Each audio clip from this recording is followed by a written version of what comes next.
আসসালামু আলাইকুম দর্শক, জামিলুর রহমান আপনাদের স্বাগত জানাচ্ছি। বিপিএল এর আজকে ৩৩তম ম্যাচ অর্থাৎ কোয়ালিফায়ার 2 ম্যাচটা অনুষ্ঠিত হবে সন্ধ্যে ৬টায় রাজশাহী ওয়ারিয়র্স এবং সিলেট টাইটান্সের মধ্যে। সিলেট যে এলিমিনেটর ম্যাচটা খেলেছিল রংপুরের সঙ্গে, তার রেজাল্ট আপনারা জানেন। ১১২ রানের টার্গেট, রংপুর ১১১ রানেই গুটিয়ে গিয়েছিল, শেষ হয়েছিল ইনিংসটা। সেই রান তাড়া করতে নেমে একের পর এক উইকেটের পতন। একসময় তো মনে হয়েছিল যে হয়তো সিলেট হেরেই যাবে, কিন্তু শেষ বলে যখন ছক্কা প্রয়োজন, ১ বলে ৬ রান, তখন ইংল্যান্ড থেকে আগত ক্রিকেটার ক্রিস ওকস সেই ৬ বলেই অর্থাৎ শেষ বলে ছক্কা হাঁকিয়ে দলকে ৩ উইকেটের একটা জয় এনে দিয়েছে সিলেট টাইটান্স, যার কারণে আজকে কোয়ালিফায়ার 2-তে তারা এসছে, অর্থাৎ এলিমিনেটর খেল। পক্ষান্তরে রাজশাহী ওয়ারিয়র্স তারা কোয়ালিফায়ার 1 খেলেছে চট্টগ্রামের সঙ্গে এবং সেই ম্যাচটাতে তারা পরাজিত হয়ে কোয়ালিফায়ার 2-তে এসেছে। আর চট্টগ্রাম কোয়ালিফায়ার 1 জয়লাভ করে তারা ফাইনাল ইতিমধ্যেই পা দিয়েছে। অর্থাৎ আজকের ম্যাচে রাজশাহী এবং সিলেটের মধ্যে যারা জিতবে তারাই কিন্তু চট্টগ্রামের সঙ্গে 23 তারিখে ফাইনাল খেলবে। রাজশাহী ফার্স্টে ব্যাট করে ১৩৩ রান করে ১৩৪ রানের টার্গেট। মিরপুরের উইকেটে খুব যে কম তা কিন্তু নয়, 150 বা 160 বলা যেতে পারে এই টার্গেটকে। সেই রান তাড়া করতে নেমে তাদেরও যে উইকেটের পতন হয়নি তা কিন্তু নয়, তবে শুরুটা বেশ ভালো হয়েছিল, সে কথা কিন্তু বলতেই হবে।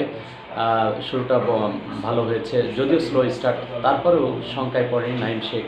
তিনি ওপেনিংয়ে ব্যাট করেছেন, এরপরে 4 উইকেট হারিয়ে তারা ম্যাচটা জিতে নিয়েছে 6 উইকেটে। বলা যায় যে চট্টগ্রাম তারা ডে বাই ডে পিপিএলে ভালো করেছে এবং শেষমেশ এসে অর্থাৎ কোয়ালিফায়ার 1-এ পয়েন্ট টেবিলে দ্বিতীয় স্থানে থেকে রাজশাহীর সঙ্গে, রাজশাহী যদিও পয়েন্ট টেবিলের 1 নম্বর দল ছিল, তারপরেও কোয়ালিফায়ারে তারা জিতে চলে গেছে ফাইনালে। রাজশাহীর জন্য বড় একটা পরীক্ষা। রাজশাহী দেখুন, টুর্নামেন্টে এবারের বিপিএলের সর্বোচ্চ রান সংগ্রহ করেছে তাওহিদ হৃদয়, তিনি রাজশাহীর ক্রিকেটার। তবে গত ম্যাচের দিকে যদি তাকায় তাহলে দেখব গত ম্যাচে ওপেনিং স্লটে কিন্তু সেভাবে রান আমরা দেখিনি, বিশেষ করে নাজমুল হোসেন শান্ত তিনি ব্যর্থ হয়েছেন। তানজিদ হাসান তামিম যদিও রান পেয়েছেন কিন্তু সেটাকে ক্যারি করতে পারেনি, মোমেন্টাম ক্যারি করার একটা ব্যাপার রয়েছে, সেই জায়গায় তিনি বলবো যে ব্যর্থ হয়েছেন। এবং টেল অর্ডার শেষ দিকে সেই আব্দুল গাফফার সাকলাইন তিনি কিছুটা হাল ধরেছিলেন, কিন্তু সেটা যথেষ্ট ছিল না। তারপরেও ১৩৩ রান নিয়ে যে ধরনের লড়াই করা উচিত ছিল, আমার মনে হয় যে ম্যাচটা আরেকটু প্রতিদ্বন্দ্বিতাপূর্ণ হতে পারত। যদি উইকেট পড়তো তাহলে কিন্তু আবার ম্যাচটা ফেভার করতো রাজশাহীর দিকে।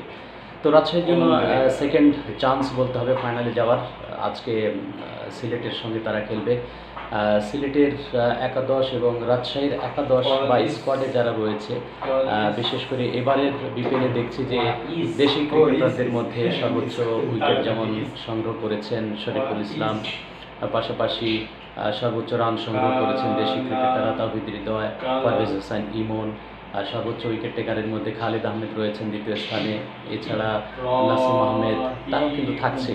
অর্থাৎ দেশি ক্রিকেটাররা এবারের বিপিএলে ভালো করছে। আজকে রাজশাহী এবং সিলেটের ম্যাচটার দিকেই হয়তো ক্রিকেট প্রেমীরা তাকিয়ে থাকবেন যে আসলে ধুঁকতে পয়েন্ট টেবিলের 4 নম্বর দল সিলেট আর পয়েন্ট টেবিলের 1 নম্বর দল রাজশাহী কারা জয়লাভ করবে। তবে ভাগ্য কিছুটা হলেও আমি ভালো বলবো সিলেটের, তারা যেভাবে এলিমিনেটর ম্যাচ জিতে এসেছে। আর রাজশাহী তারা অনেকটাই বলবো যে তৃপ্তির ঢেকুর তুলতে তারা কোয়ালিফায়ার 1-এ গিয়ে শেষমেশ পরাজিত হয়েছে। সেই দিক থেকে আমি বলবো আজকে বাউন্স ব্যাক করার একটা পালা রাজশাহীর সামনে। আর সিলেট যদি জ্বলে ওঠে, বিশেষ করে মইনান তো গত ম্যাচে ব্যাটিংয়ে সেভাবে দিতে পারেনি, ক্রিস ওকস ছক্কা মেরে জিতিয়েছেন। তারপরেও পারভেজ হোসেন ইমন রয়েছেন, সিলেটে খেলছে, তিনি যদি জ্বলে উঠতে পারেন, সব মিলিয়ে আমি মনে করছি যে আজকের ম্যাচটি রাজশাহীর জন্য কিন্তু যে সহজ হবে তা কিন্তু নয়, সিলেটের জন্য সহজ হবে সেরকম না, দারুণ প্রতিদ্বন্দ্বিতাপূর্ণ একটা ম্যাচ হবে। অর্থাৎ আগের পয়েন্ট টেবিলের হিসাব কিন্তু এখন একেবারেই গৌণ, মুখ্য হচ্ছে যে ফর্মটা ক্যারি করা, মোমেন্টাম ক্যারি করা। অর্থাৎ এতদিন যারা যে খেলাটা খেলে দিয়েছেন বা খেলেছেন, সেই মোমেন্টাম যদি আজকে ক্যারি করতে পারেন টু দ্য পয়েন্টে, অর্থাৎ ম্যাচের অ্যাডভান্টেজ থাকবে, সেই অ্যাডভান্টেজগুলো নিজেদের পক্ষে আনতে হবে, হাফ চান্সকে একেবারে ফুল চান্সে কনভার্ট করতে হবে।